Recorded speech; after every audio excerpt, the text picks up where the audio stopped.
Como ya dijimos, comenzamos hoy nuestro estudio del quinto libro de Moisés llamado Deuteronomio. Al llegar al libro de Deuteronomio debemos recordarle, amigo oyente, que este es el último libro del Pentateuco.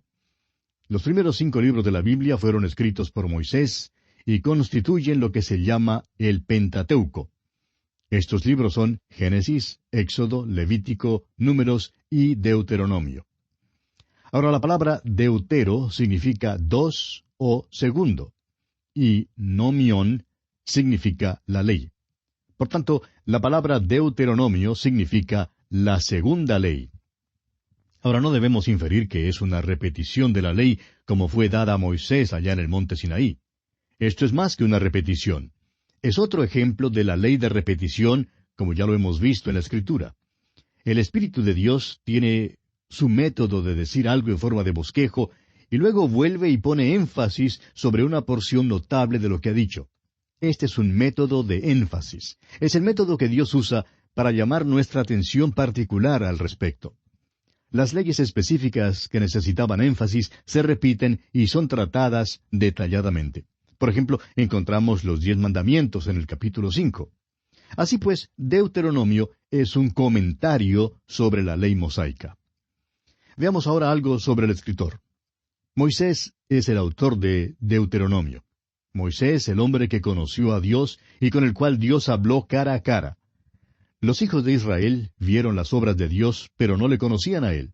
Moisés sí conoció sus caminos. Nos dice el Salmo 103, versículo 7, «Sus caminos notificó a Moisés y a los hijos de Israel sus obras».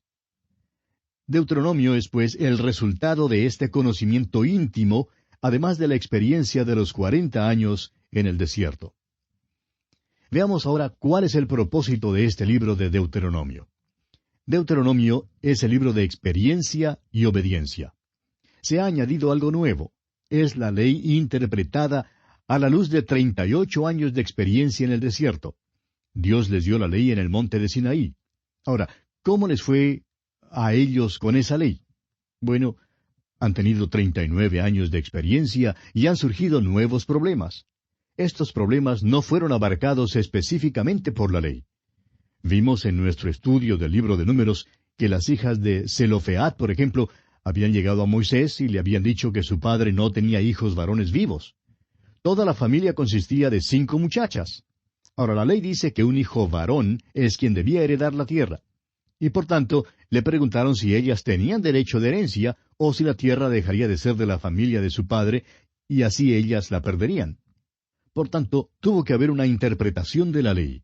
Y la interpretación fue que las mujeres, las que eran herederas, debían heredar la tierra justamente como los hombres.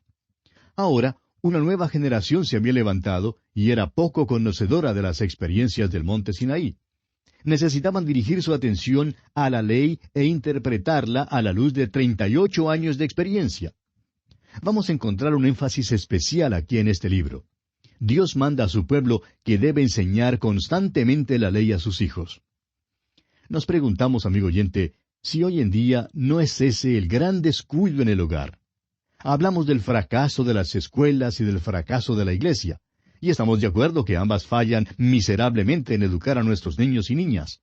Por alguna razón hoy en día tenemos la idea de que si tan solo pudiéramos cambiar nuestros métodos y probar alguna técnica nueva, quizá tendríamos éxito. Pero, amigo oyente, como todos bien sabemos, no tenemos éxito. Los hombres han probado todo, pero nada es eficaz. ¿Cuál es entonces el problema? El problema, amigo oyente, se encuentra en el hogar. Estas cosas debían haberse enseñado en el hogar. Ahora, una nueva generación se ha levantado en Israel y Moisés les enseñará la ley. Esto no es simplemente una repetición fastidiosa de la ley. Esta es la ley a la luz de 38 años de experiencia. Y encontramos 4 títulos hebreos del Deuteronomio. En primer lugar, Devarim, que significa las palabras, o estas son las palabras. En el capítulo 1, versículo 1 de este libro leemos, estas son las palabras que habló Moisés a todo Israel a este lado del Jordán. Estas palabras que habló Moisés se pueden dividir en un bosquejo. Los primeros 4 capítulos miran retrospectivamente hacia los viajes de los hijos de Israel. Moisés repasa su historia para esta nueva generación. Luego repite la ley en los capítulos 5 al 26. Después, habiendo mirado atrás al pasado, mira adelante al futuro y da una de las más grandes porciones proféticas en toda la Escritura, que son los capítulos 27 al 30. Y por último, hay un requiem a Moisés en los capítulos 31 al 34. Así pues, todo esto provee uno de los nombres del libro de Deuteronomio, Devarim o las palabras. En segundo lugar, o el segundo título es el Kith, o sea, quinto libro de la ley. Esto es escocés. El tercer título es el libro de reproches. Y el cuarto título es la reiteración de la ley. El tema de este libro es el amor y la obediencia. Es posible que les venga como sorpresa a algunos pensar que el amor existía en aquel entonces. Este libro enseña al hombre a amar y a obedecer a Dios. Habla acerca del amor y la obediencia en muchos versículos. Se menciona, por ejemplo, el amor de Dios en el capítulo 4, versículo 37. También en el capítulo 7, versículos 7 y 8, y en el capítulo 23, versículo 5. Se menciona el obedecer a Dios en el capítulo 4, versículo 37. También en el capítulo 11, versículos 26 al 28. Y en el capítulo 30, versículos 8 al 20. Ahora, del amor para Dios se habla en el capítulo 6, versículos 4 y 5. En el capítulo 30, versículo 6, y en los capítulos 16 y 20. La palabra amor aparece 22 veces y obedecer aparece 10 veces. El móvil de la obediencia es el amor, amigo oyente. El Señor Jesús no trataba de enseñar algo nuevecito. Estaba enseñando una verdad eterna cuando dijo allá en el capítulo 14 del Evangelio según San Juan, versículo 15, «Si me amáis, guardad mis mandamientos». El verdadero móvil de la obediencia se declara en el capítulo 6 de este libro de Deuteronomio, versículos 4 y 5, donde dice, «Oye Israel, Jehová nuestro Dios, Jehová uno es. Y amarás a Jehová tu Dios de todo tu corazón y de toda tu alma y con todas tus fuerzas». El amor del hombre para Dios es el móvil de su obediencia. Este no es un evangelio, pero su gran principio se encuentra aquí. Esto nos ayudará a conseguir una perspectiva justa de la ley. Vamos a entender una cosa, la ley es buena. Alguien dirá que en los programas ponemos tanto énfasis en el hecho de que somos salvos por la gracia. No podemos ser salvos por la ley. Amigo oyente, en realidad ponemos énfasis sobre eso. Y una vez más, insistimos en que Dios no puede salvarnos por la ley. ¿Cómo podemos decir entonces que la ley es buena? La ley es buena, amigo oyente. La dificultad está en usted y en mí. Ahí es donde se encuentra la dificultad. El principio del amor y la obediencia es la senda de la bendición. Es también la respuesta a aquellos que no hayan amor en el Antiguo Testamento.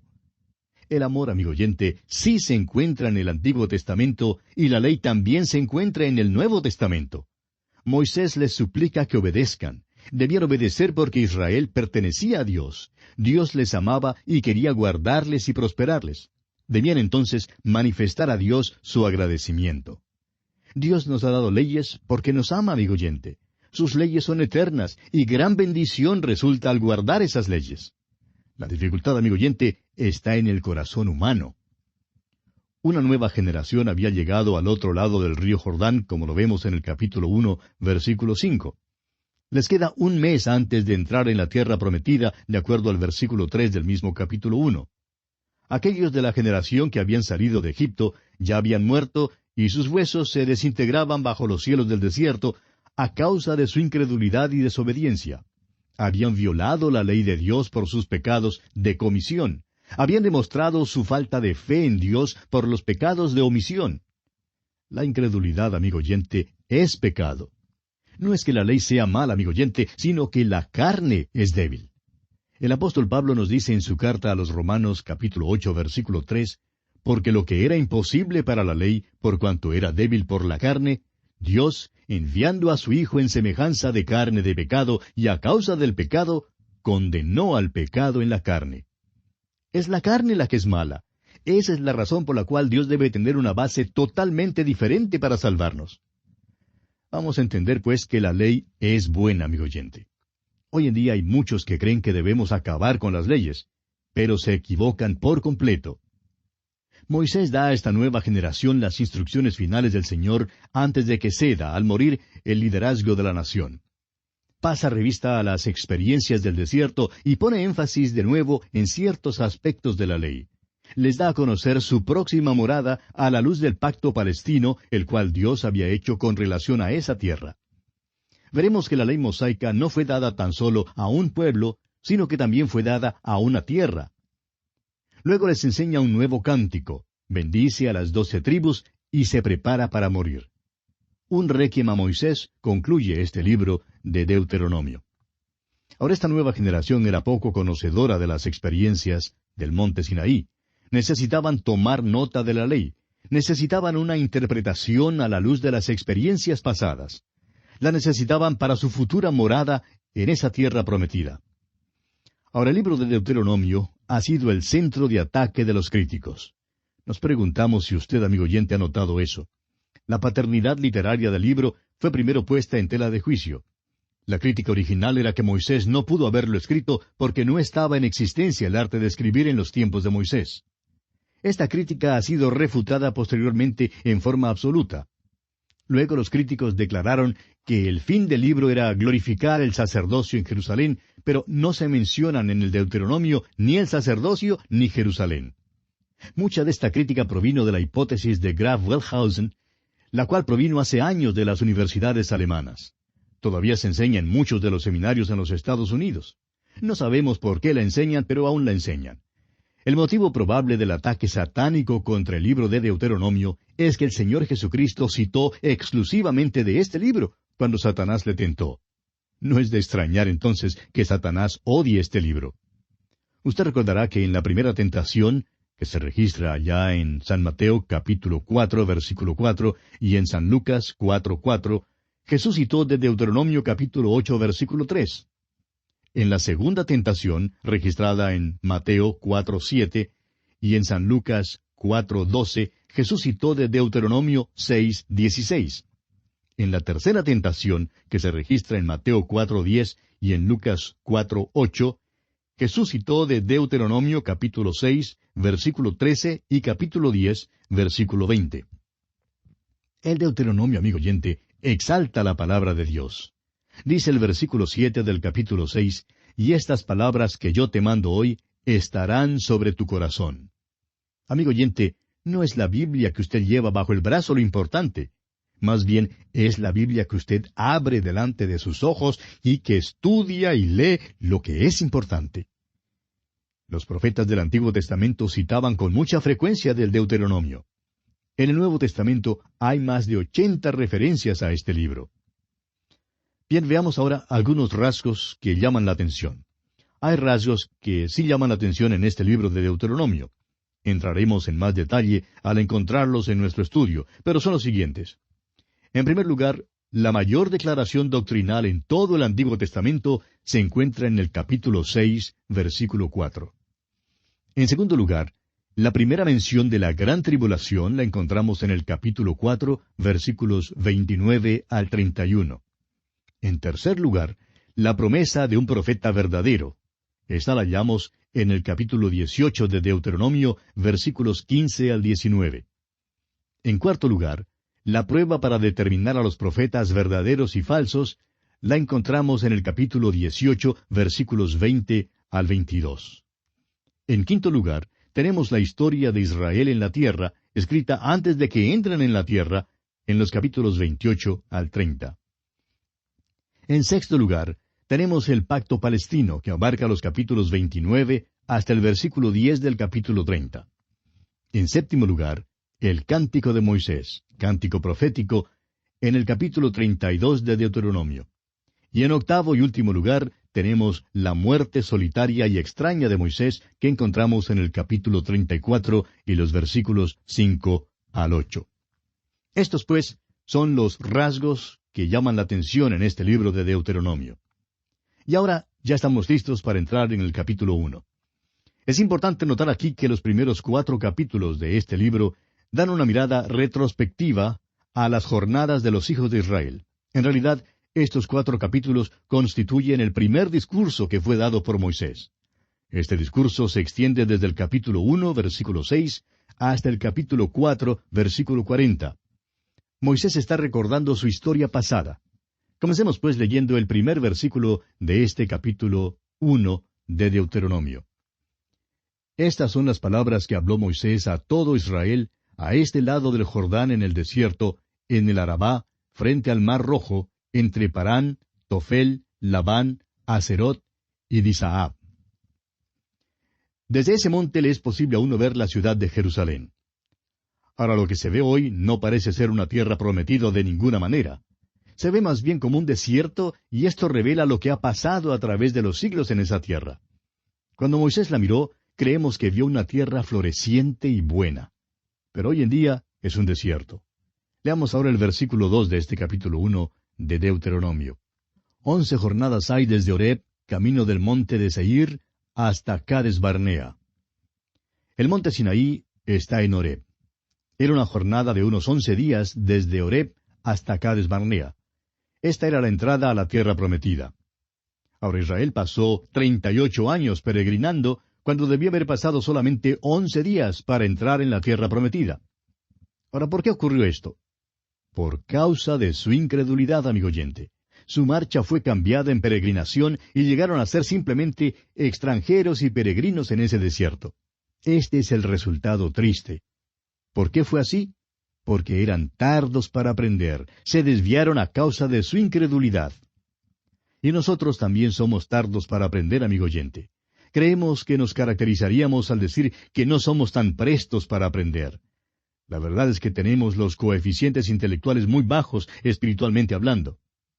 Bien, leamos ahora el versículo 3.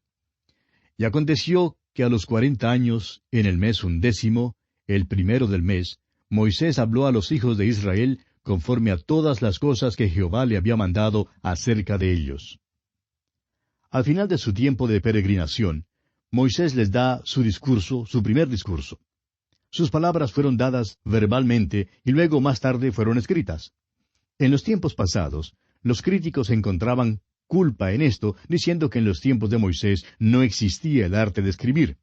Pero ahora se ha descubierto que el arte de escribir existía mucho antes de Moisés. Ahora Moisés fue el vocero que dio el discurso y sin embargo deja en claro que estas palabras le fueron dadas por el Señor mismo. Bien, amigo oyente, vamos a detenernos aquí por esta ocasión porque nuestro tiempo ha tocado a su fin. Continuaremos Dios mediante en nuestro próximo programa. Le invitamos pues a acompañarnos y contamos desde ya con su fiel sintonía. Hasta entonces, y que el Señor le bendiga en gran manera.